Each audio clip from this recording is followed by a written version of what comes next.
Assalamualaikum warahmatullahi wabarakatuh. Perkenalkan, nama saya Zahra Arianti Juwana dari kelompok 4 bidang pendidikan KKN Membangun Desa Melalui Pendidikan dan Ekonomi Universitas Pendidikan Indonesia tahun 2021. Pada kesempatan kali ini, saya akan sharing mengenai cara orang tua mendampingi anak belajar di rumah. Akibat wabah COVID-19 belum usai, pemerintah melakukan sistem pembatasan sosial, sehingga kegiatan perkantoran, ibadah, dan sekolah jadi dibatasi untuk sementara waktu. Akibatnya, tidak hanya pekerjaan orang tua saja yang pindah ke rumah, akan tetapi kegiatan belajar anak pun pindah ke rumah. Nah, di rumah, orang tua merupakan sosok pengganti guru di sekolah. Makanya orang tua harus tahu nih cara yang tepat untuk mendampingi anak belajar dari rumah supaya lebih efektif. Panduan mendampingi anak belajar di rumah selama pandemi COVID-19. Saat mendampingi anak belajar di rumah, sebagian orang tua mungkin masih belum terbiasa untuk menjadi pengajar pelajaran sekolah bagi anak. Lalu, mengalami kesulitan sehingga kegiatan tersebut menjadi hal yang sangat melelahkan bahkan mungkin membingungkan.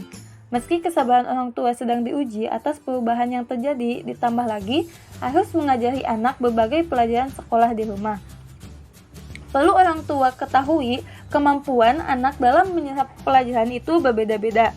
Maka, cara belajar pun harus disesuaikan dengan cara belajar kemampuan serta kepribadian anak. Soalnya, kalau cara mendampingi anak belajar kurang tepat, ini justru dapat menimbulkan sikap negatif anak saat menghadapi dan proses kegiatan belajar. Mana ya caranya mendampingi anak belajar di rumah? Nah, supaya kegiatan belajar mengajar lebih efektif dan menyenangkan, baik bagi orang tua ataupun anak, saya ada beberapa tips yang bisa ibu atau bapak ikuti. Yang pertama, tentukan lokasi belajar, kemudian pahami kebiasaan anak, pahami gaya belajar anak, dan yang terakhir, sadari dan jaga perilaku orang tua saat mendampingi anak belajar. Pertama, tentukanlah lokasi belajar anak. Nah, ibu atau bapak bisa menentukan lokasi belajar anak di rumah yang bisa mendukung suasana belajar anak.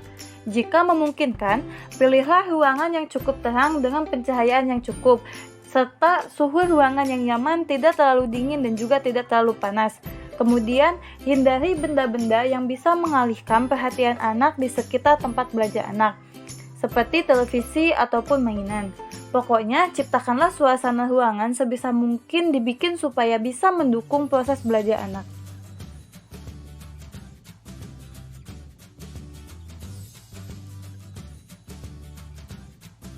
Yang kedua, coba pahami kebiasaan anak belajar. Anak pada umumnya bisa mempertahankan konsentrasi penuh selama 10-30 menit. Nah, kalau anak sudah mulai tidak konsen dan bosan pada saat belajar, sebaiknya jangan memaksakan untuk terus belajar dan cobalah untuk memberikan jeda sejenak supaya anak bisa beristirahat. Misalnya, kalau anak sudah selesai membaca buku pelajaran selama 20 menit atau berhasil menjawab sejumlah soal, boleh tuh anak diberikan reward, bisa berupa cemilan, minum, atau boleh beristirahat terlebih dahulu. Dan yang ketiga, pahami gaya belajar yang sesuai dengan anak untuk memaksimalkan efektivitas belajar anak. Beberapa gaya belajar yang dimaksud adalah, yang pertama, gaya belajar visual, yaitu anak dengan gaya belajar visual memiliki kemampuan yang tinggi dalam mengeja, suka membaca, melakukan observasi, serta menggunakan gambar dalam mengingat sesuatu. Yang kedua, gaya belajar auditori. Anak tipe ini sangat terganggu dengan suara pada saat belajar, suka membaca buku dengan bersuara atau bergumam, serta lebih mudah mengingat sesuatu yang disajikan dalam bentuk langkah berurutan. Akhir yaitu gaya belajar kinestetik. Anak yang mempunyai gaya belajar kinestetik terlihat gelisah pada saat belajar, seperti menggerakkan kaki atau memutarkan pensil, karena dengan cara tersebut anak-anak lebih mudah mengingat apa yang sudah dikerjakan. Yang terakhir yaitu yang keempat, sadari dan jaga perilaku orang tua saat mendampingi anak belajar. Jadilah contoh yang baik untuk anak. Setiap hal atau dilakukan orang tua dalam mendampingi anak belajar akan mempengaruhi sikapnya dalam belajar, bahkan dalam kesehariannya. Kebiasaan buruk orang tua seperti mudah emosi dan membanding-bandingkan anak dengan yang lain dapat mengganggu proses belajar anak. Untuk meningkatkan motivasi belajar pada anak, orang tua bisa sesekali memberikan hadiah karena sudah berhasil mencapai target tertentu. Misalnya, memberikan waktu bermain 25 menit atau memberikan makanan kesukaan anak, dan pastikan juga anak belajar dalam kondisi sehat dan nyaman. Kalau bisa, sudah makan dan minum yang cukup agar ia tidak mudah lelah pada saat belajar.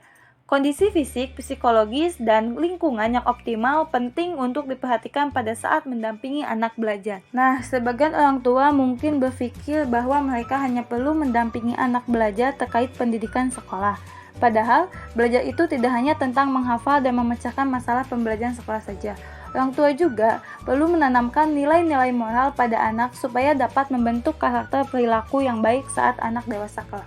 Beberapa hal dasar yang harus orang tua tanamkan pada anak sejak dini adalah: yang pertama, kasih sayang dan perhatian. Biarkan anak melihat ibu dan bapak sebagai orang tua yang mampu menunjukkan kasih sayang serta memperhatikan kepada orang-orang sekitar, terlebih pada anak. Perlihatkan pada anak bahwa ibu dan bapak serta seluruh anggota keluarga seperti kakek, nenek, paman, dan bibi saling mengasihi dan perhatian dalam perilaku sehari-hari satu dan yang lainnya. Hal ini dapat menularkan cinta dan kasih pada anak sehingga saat anak tumbuh dewasa nanti menjadi pribadi penyayang dan penuh kasih sayang. Kemudian yang kedua, kejujuran. Cara terbaik untuk mengajarkan nilai pada anak adalah dengan menjadi orang tua yang jujur. Usahakan juga agar tidak bereaksi berlebihan saat anak tengah berbohong. Bantulah anak untuk mengatakan sesuatu hal dengan jujur sehingga ia akan terdorong untuk selalu berkata dan berperilaku jujur.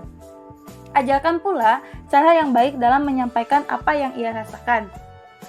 Yang ketiga yaitu tanggung jawab. Ketika anak sedang bermain di rumah, ibu dan bapak bisa mengajarkan bagaimana cara bertanggung jawab setelah bermain, yaitu dengan cara membereskan atau merapihkan kembali mainan ke tempat mainan. Hal ini dapat membantu anak untuk bersikap bertanggung jawab. Terakhir yaitu sopan dan santun.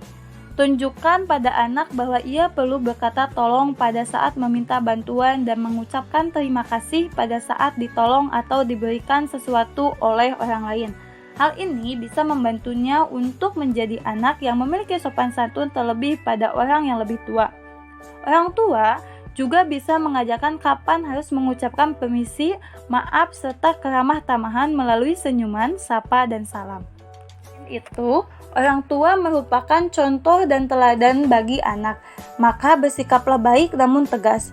Berikan batasan yang jelas pada anak pada saat bermain atau menonton televisi.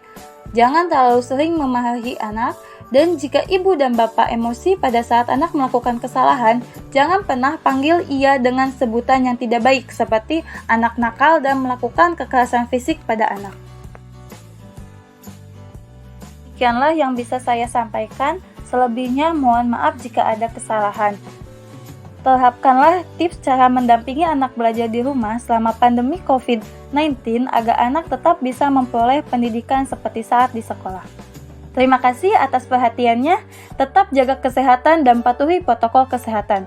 Wassalamualaikum warahmatullahi wabarakatuh.